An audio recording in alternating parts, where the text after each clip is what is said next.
Hi, ladies and gentlemen. Welcome to section 7.2. We're going to continue our discussion on singular value decomposition, and this time we're going to look at a specific application, along with a refresher on the importance of the rank 1 matrices, which we've been talking about throughout the entire course. So the conversation today is in 7.2, and let's just start out here, right? An image is just a large matrix of grayscale values. That's, of course, a grayscale matrix. If you look at MATLAB, for example, if we have a color image, we have three binary types of matrices that are all stacked together. One of them representing red, one of them representing green, and one of them representing blue. So for the most part, we're going to be working with grayscale images just to establish the points here associated with this. And he makes this comment, right? One for each pixel and color. That's confusing because he just said we're using grayscale. So let me just orient you to what we have. When we load an image in, and we've done this earlier in the course, we're going to end up with values, which we're going to scale to be between 0 and 1. And those values are the grayscale values, where 0 is, think physics now, is no light. That's black. And 1 is all the light. And so that's white. And then numbers between 0 and 1 are different variations of gray. So then he makes a comment which is really important and is going to feed into the rest of the conversation in chapter 7. He says when nearby pixels, when nearby pixels are correlated, in other words, we don't just have random pixels, then the image can be compressed because there's information associated with each pixel by the pixels that are surrounding it. That's the correlation. There's correlation between the grayscale values of nearby pixels, and we'll take a look at the demonstration of what we're talking about there. And then, of course, he goes on to talk about flags, which are going to give us some nice examples of rank 1 matrices, and then we're going to take a look at some photographs, and we'll take a look at how we do compression using the singular value decomposition. All right, to start, what we're going to do is we're going to take a look at this section here. You want to make sure and read through all of this information. He provides a little bit of background and introduction to the idea of using linear algebra for compression. And then he jumps us towards, we're going to start with flags. We're going to start with simple flags. And he gives us some examples, which are easy to break down into rank 1 matrices. And just by virtue of kind of the full understanding of where we are going to use this property we discussed about previously with singular value decomposition. We're able to take any matrix A, and now you think A is a matrix which represents an image, and we're able to write it as a set of rank 1 matrices. Each of these is a rank 1 matrix, and that rank 1 matrix is one column of U, one column of V, which is a row of V transpose. So we have a column of U and we have a row of V transpose. That's going to give us an M by N matrix, which is the same size as our A matrix. And then for each of these, we're going to multiply it times a singular value. So we can think of being at the I index, and then we will have these rank 1 matrices that we are adding together. And remember, we, by convention, always order the singular values from largest to smallest. They're always positive values, and the larger ones represent matrices that have more important information. And we'll take a specific look at that as we work through our examples. So the first couple of examples that he provides us here with the flags are the French flag and what he calls the German flag. Now listen, Professor Strang is not an Air Force Academy cadet, and he's actually selected the incorrect flag here. The German flag is black, red, and yellow, as I've indicated here. This is a picture of the German flag. So we have the French flag, which is the tricolore, and it is the flag that is represented here with the white in between the blue and the red. And this is the German flag, which is a set of horizontal stripes, which are black, red, and yellow. And what he's doing is he's talking to us about how we could represent this as a rank 1 matrix. So let's just take a look at this.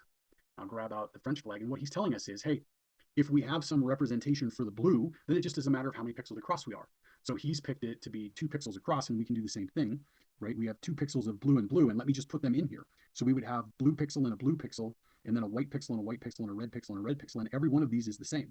White pixel and a white pixel and a red pixel and a red pixel, and this is going to continue on for as many pixels as we have in our image of the flag. And the point of this is it allows us to come up with a rank 1 representation, which is what he's showing us here, right? We have a row where each row is 2 blues, 2 whites, 2 reds, and then we are repeating that in each of our rows, and that's the green rank 1 matrix that we have. So it's a way for us to think about compression of information. Instead of having all of the pixels that are in here, and he talks about this, but let's do the quick calculation. We have 6 pixels across the rows multiplied times the number of, we have 6 columns. So for each row, we have 6 columns, and then we have, in his representation, another 6 of our rows. So we have 6 rows and 6 columns is 36 pieces of information that are required. However, when we represent the French flag using a rank 1 matrix, we only need 2 vectors, and those vectors are each size 6. So we have 6 by 1 plus 6 by 1, and that's going to give us 12 pieces of information. So this is an exact representation of the French flag with only using 33% of the information. And of course, this scales. If our image was not 6 pixels by 6 pixels, but rather 600 pixels by 600 pixels, then we would have the following. We would have 600 squared pieces of information, which would be 360,000. Or we could do the rank 1 representation, which is an exact replica. We're not approximating. It's an exact representation of the French flag. We would have one vector with 600 entries, and we would have another vector with 600 entries for a total of 1,200 pieces of information. And you can see that in this situation, we are keeping less than 1% of the information, and we have an exact representation. This is the idea of compression. And then, of course, he goes through with the German flag, a very similar type of a situation. But in the case of the German flag, what we see is the color information is represented in that column vector, and then every column is the same.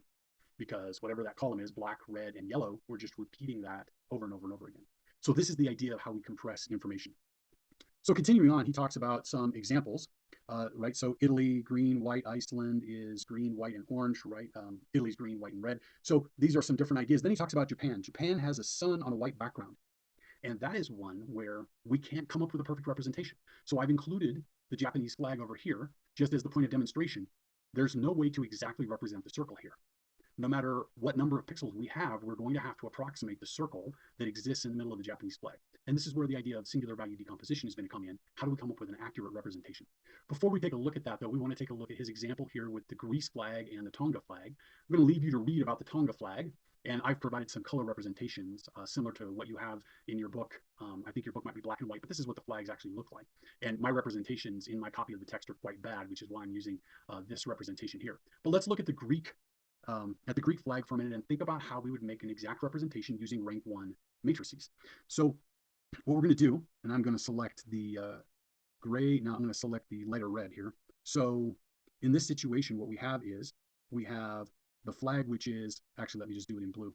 So we're going to have blue, blue, white, blue, blue, and then say we have, right, so that's in the field. So the field is again blue, blue, white, blue, blue, and then we have 5 white pixels, for example, and then again, blue, blue, white, blue, blue, and then blue, blue, white, blue, blue.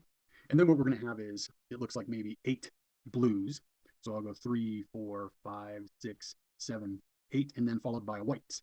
So we'll have 8 white values there. And then this piece of information is just a copy and paste, right? So we're going to grab this thing here, and we'll take a copy, and we'll paste it, and we have another one of those, and we'll paste it again, we have another one of those. And you can see that we're down here, and then we have a little bit more for us to come up with a representation of the Greek flag. So let me put one here, and then I'm going to grab this one, and that's going to go there, and then I can truncate off, right? I only need 5 of these. So let me erase. And then what I'm going to do is I'm going to grab this blue, because that is the bottom of the Greek flag. That last row is blue, like this.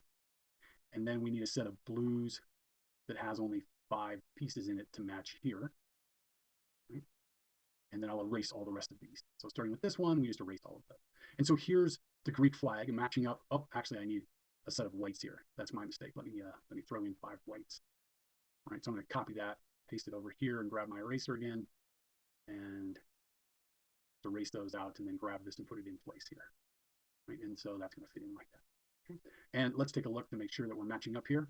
We have the 5 by 5 field, and then we have a white stripe on the bottom, and blue, white, and blue. And so the question is, how much information do we need to keep in order to have an exact representation? And this is a question of what's the rank of the matrix? What's the rank of the matrix of the Greek flag if we have blue and white as 2 different numbers that we're going to hold on to? Well, so we certainly have this column here, but the second column is just a copy of that first column. So the next linearly independent column is the third column. The fourth and fifth columns are both copies of the first column. And then we have the alternating blue and white column here, and we have several of those in a row. So we only have a rank 3, and this is what Strang's talking about. We have a rank 3 matrix with those 3 columns, and then we have the associated rows that would go with those in order to fill out a, call it the Greek flag is equal to CR, where the C contains the 3 rows we just talked about, and the R matrix is going to have the columns associated with, it's going to have the rows associated with how we use those columns to build out the entire flag. It's exactly like we've done in the past. So you want to work through this, think about how we can write this down as shorthand. Remember, this is not an approximation. We can exactly represent the Greek flag using 3 linearly independent columns and then the rows that are required to make the flag. You can practice with the Tonga flag. He says here that he thinks the Tonga flag probably is rank 4. And we can kind of see that we have one set of column vectors that's going to show up here and here. We have a second set that's going to include the left and right-hand sides of the plus. Then we have a third one, which is including the middle of the plus. And then the last one is going to be all red. That's going to be our 4 linearly independent columns to create the Tonga flag. So moving on, then he starts talking about approximation. Those are all exact representations. When we start having flags that have the diagonals in them, and he references for us the Bahamas, this is the Bahama flag, and then the Czech Republic, this is the Czech Republic flag. And he doesn't mention it, but of course the Union Jack has diagonals. This is the flag of Great Britain. All of these are going to require us to have approximations, and I'm going to demonstrate that for you when we look at the Union Jack. So read through, take a look at his example. He talks about the information and kind of how the compression is going to go. And then we get down to the reality of the singular values and understanding kind of the flow of the singular values with respect to containing information. In this case, we have one significantly larger singular value, and that singular value is associated with a rank 1 matrix. And that rank 1 matrix is the first kind of eigenmode. It is the product of the left singular vector and the transpose of the right singular vector. And that gives us the rank 1 matrix, which is weighted by that singular value. And it contains the most important, most common, if you will, information for our image. And then we have this continued progression of lower and lower and lower singular values. And he compares and contrasts that to another thing that we see regularly, where we have singular values that are decaying until we reach a floor. And down here on the floor, those singular values are essentially zero. They're non-zero because of round-off error, but they're essentially zero. And we can tell that because of the 10 to the minus 15 here. And remember, our double precision arithmetic is around 15 to 16 decimal places. So let's take a look at this, and I'll show you an example, several examples of what it is we're talking about with respect to this image compression. All right, so what we're going to take a look at first is a very coarse representation of the US flag. And in this case, we can see the stars are actually individual pixel values. So our first two columns are all black in the field, and then we start alternating the white and black stripes. And then this one here, we have a pixel of black and then a pixel of white and 3 pixels of black and a pixel of white, etc.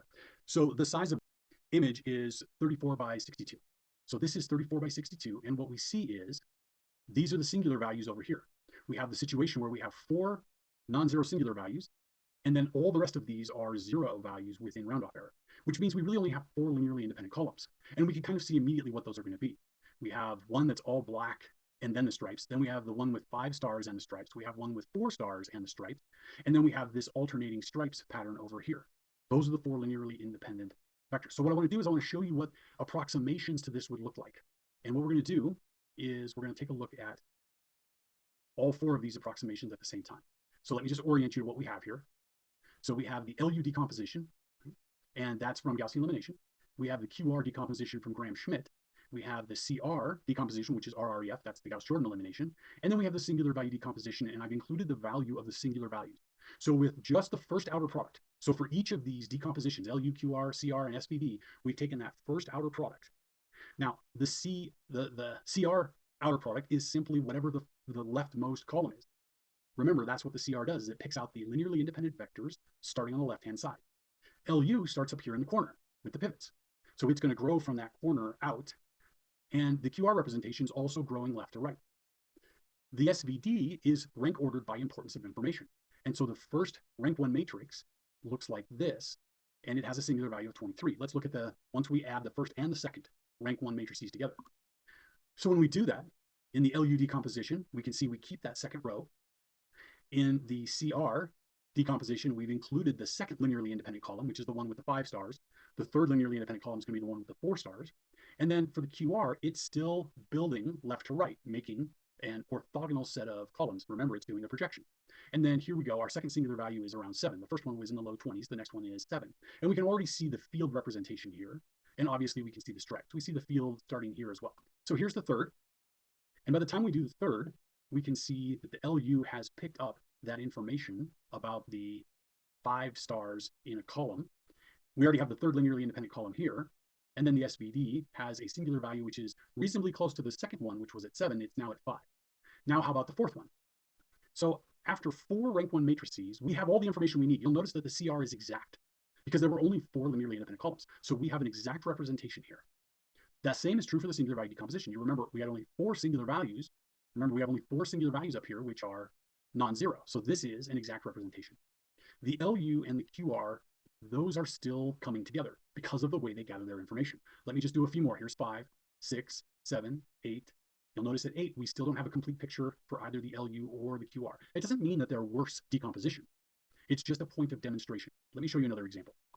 All right, for our second example, we're going to look at the diagonals that Strang was talking about in his text.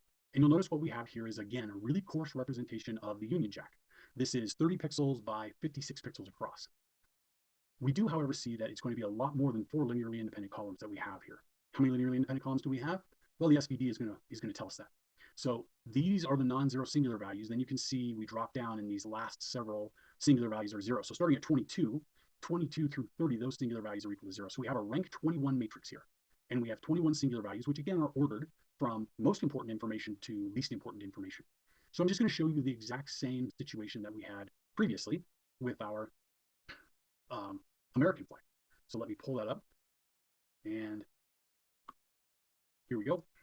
These are the 4 decompositions. Again, we have the LU, the QR, the CR, and the SVD. I've provided the SVD singular values here as we go, and this is all the first rank 1 matrix. So you may not believe that it's rank 1, but you'll notice that the columns are always the same. The weighting of the columns is different because the R matrix, that row of R values, weights the column differently for each column in the image. So these are all weighted differently, or at least some of them are. And that's true for all 4 of these images. It's just a single rank 1 matrix at this point. So let's go to the second rank 1 matrix. So the second singular value is again around 7. The first one was 19 and some. So here is the LU, and here's the QR, and here's our CR. Remember, the CR is going to be working left to right. In general, the LU is working from that top corner down, and the QR is also working left to right. The SVD is working from the standpoint of how much information is available in order to make a better approximation. So here's 3, here's 4, here's 5. We'll stop at 5. So after 5 rank 1 matrices, we can't see much of what's happening in these first images. We do have a pretty good idea of what's happening with the singular value decomposition. We could make a decent guess that that's going to be the Union Jack, but let's do 5 more. So here's 6, 7, 8, 9, and 10. And you'll notice the singular values are all pretty close to one another. That's because the importance of the information in each of those rank 1 matrices is pretty close. So after 10 rank 1 matrices, we still don't have much idea of what's happening. The top corner here for LU is looking good because that's what it's done correctly. And we see that the columns here, the first 10 columns of CR, are correct. They don't look quite the same because the weightings have yet to be finalized, but that is the right idea for what the flag should look like. And the QR is the same way. The first 10 columns look good, and then it provides a decent representation here on the back side. Let's do the rest. So we have 11, 12, 13, 14, 15. After 15, all of them are looking pretty good. Arguably, the singular value decomposition is the best. 16, 17, 18, 19, 20. After 20, the representation of the singular value decomposition, remember, we only have one more linearly independent vector to go. After 20, this is pretty close to being correct. And we still have a little bit here that we can see with the QR. And then these are really okay, but not great for their accuracy. All right, let me show you another picture. All right, as a point of demonstration, what we have now is a real photograph. And you can see that the matrix here is a little over 1,400 pixels. And the dimensions are actually 1,855 pixels by 1,417. So there's 1,417 singular values. And we can see a large singular value here, a drop off. I mean, this is logarithmic. So this is almost 1,000. This one's at about 200. And then they're down around 100 and dropping off towards 10. So these are dropping rapidly until about the knee in the curve here. What I want to show you is the graph that goes with this. This is an accumulated energy graph. You can think about this as the accumulation of information as we get more and more and more rank 1 matrices. The first rank 1 matrix contains about 22% of the information in the picture. By the time we make our way out to, say, 100 singular values, we're in the range of around 75% of the information. And then we start to have the roll-off. By the time we get to 500 singular values, 500 rank 1 matrices added together, we will have about 92% of the information. Let me demonstrate what that looks like. It's taking just a minute because it's a pretty big matrix, so we have to actually run the singular value decomposition on it. All right, we have the same setup that we had previously. We have LU and QR and the CR from the RREF, and then we have the SVD. This is one rank 1 matrix. We really can't tell what's happening in our picture. Let's go with 2. Already at 2 rank 1 matrices, and we can see, right, that first singular value is around 900, and at the second singular value, we're under 200. So we can already see some definition to what's in the picture. A little bit of information here. The CR and the LU are providing us with basically nothing. Let's go with 3, 4, 5. So remember, we have 1,417 rank 1 matrices. After 5, the singular value decomposition is giving us the information about what this is. This is a photograph. We can see kind of the outline of a person here. We can see the head. We can see maybe some arms, a shirt, maybe some shorts. Let's take a look, 5 more singular values into 6, 7, 8, 9, 10. So after 10 rank 1 matrices, well, we can clearly see from this image that we have a picture of a young child. And we can see the fingers here. We can see clearly an arm over here. This looks like a leg. The head is very clear, and this looks like some kind of a toy, maybe a train or something like that. But look at the information in the other 3 approximations. It's unintelligible. We have an exact representation of the first 10 columns from the CR. Remember, that's the way it's built. The first 10 linearly independent columns, and it's showing us those. But we can't use those to gather much information. The LU is started up here in the corner, but it's also not providing us with much information, and the same with the QR. Let's do 10 more. So here's 11, 12, 13, 14, 15, 16, 17, 18, 19, 20. After 20 rank 1 matrices out of 1,417, it's very clear what we have. We can now see the child's face, the eyes, the nose, the mouth, the arms, the fingers, sandals on the feet. We can clearly see the toy train. We can see the plaid shirt. That's image compression. We have right now, we have represented about less than 1.5% of the information from the image. And with that 1.5%, we can already identify what the picture is about. Let me show you the original picture for comparison's sake so that you can see what we started with. This is the actual image right here. So this is a young boy and his orientation here with the train set. So we can see that using a whole lot less information. Let me give you another example. All right, so we have another picture. In this case, we have 1,757 singular values. Similar type of a roll-off. This is, again, something we see frequently when we're looking at photographs. So we have a very steep roll-off, and then starting around 360, we have a more gradual decline in information as we have more and more rank 1 matrices. So 360, we can see the 360 contains about 83, 84% of the information, 5/6 of the information. And let me just walk you through this one. In this case, we have the original photograph that's already included. So the original is on the right-hand side. This is the rank 2 representation. So let's go forward a little bit. Here's the rank 5 representation where we can already start to see individuals. And then here's the rank 9 representation. What I'm going to do is just let this run. You can take a look at it. We'll look at this in just a minute, but what I want to do is let this continue to grow and provide us with more and more fidelity. So there's 14, there's 20, and now we're moving on. There's 100. We're coming up on 200. Remember, at 360, we said we had about 5/6 of the information. So we're up to 560. So we have less than a third of the information. But what I want to do is take a look at how accurate is this really. Let's take a zoom in here. And what we're going to do is we're going to focus in on this boy's hand on the bat right here. So we're going to go 1, 2, 3, 4, 5, 6, 7, 8, 9, 10. That's a 10-fold magnification of our approximation. And we're going to do the same over here. 1, 2, 3, 4, 5, 6, 7, 8, 9, 10. This is the original image. This is the approximation. What we notice is they are not the same. We're going to look at this area down here on the bat, kind of in the fork of the M, if you will. And we can see this is looking kind of circular in nature. There's more pixel detail in the original image. There's more specific information. So we still in our approximation have averaged through the actual values associated with the pixel. We can see here is a specific pixel. Here is a specific pixel. It's a little darker. These are a little bit darker in the original image. And over here in our approximation, that higher level of contrast does not appear. So they're clearly different. But we're talking about differences of small magnitude on a pixel by pixel basis. Let's go back out to the original image. We can tell just by looking at this, we're really not going to have much chance of visually identifying the difference between the approximation and the original image. And this is because of what Strang said at the beginning of section 7.2. He said, if we don't have random information, which we certainly do not when we have a picture of something, then we can use compression. And that's what we've done. We've compressed the amount of information that's required. Let's go back and take a look. We're just making use of this.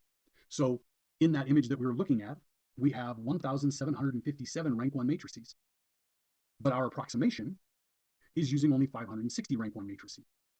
The point that's important is it's included the most significant 560 rank 1 matrices because we are going in order by singular value, the larger singular values first. And as we work our way down, we're keeping fewer and fewer of those. So let's go back to the graphic and take a look. So 560, that's going to be right in here. The singular values at this point are in the range of 1 to 2. 560 for information is going to be over 9. Yeah, we had over 90% of the information. So I can't line it up exactly, but it's around 90.5% of the information in the image. And what you'll notice is this down here is called the noise floor. This is where we're just talking about shifts that are occurring due to the noise that is in the image. and that's associated with this leveling off here. So the last 2/3 of the information here is largely associated with just the noise that's in the image. So this is the whole idea of image compression and one of the many applications of singular value decomposition. Let's take a look at our questions. So what we're going to do is we're going to take a look. I've given you the address here to go and look at flags and go find a rank 1 flag and a rank 3 flag, and then write out those representations so that you can have a compressed but exact representation for the rank 1 and rank 3 flags. So this is going to be a little bit of practice with respect to singular value decomposition and the rank 1 matrices that are approximating our matrix A here. And then finally, in Strang's book, he's talking about this online ability to upload an image. So let me just show you that quickly. He references right down here at the bottom of the page. This is where he's going to show the images associated with the ability to upload your own image and take a look at the compression. That's it. We look forward to seeing you in class. Thanks.